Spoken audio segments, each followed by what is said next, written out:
Ibang-iba ang mga eksena at dialogue ni Kim sa mga nauna niyang ginawang pelikula, lalo na nang sabihin niya ang linyang, "Gusto ko nang makipag." Kahit sa ginanap na media conference nito kahapon, talagang napuno ng kilig.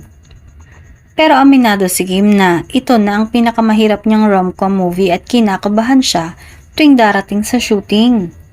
Ang dami niya raw natutunan dito na kailangan niya sa totoong buhay dahil may suntok ang karakter niya at hindi lang basta pakilig.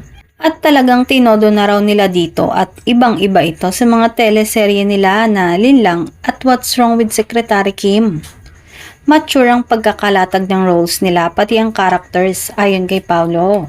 Kaya sa mga intimate scene nila, todohan, take one agad. At pinaganda raw nila ng pinaganda yung material para iba sa naunang ginawa nila. At may bagong mapapanood sa kanila. Inulit lang ni Kim na wala siyang jowa ngayon na ikinatili ng kanyang fans na nandun sa media conference. Dahil action speaks louder than words daw. Sigawan. May jowa na ako. Wala pa eh. Siguro, ayan, okay.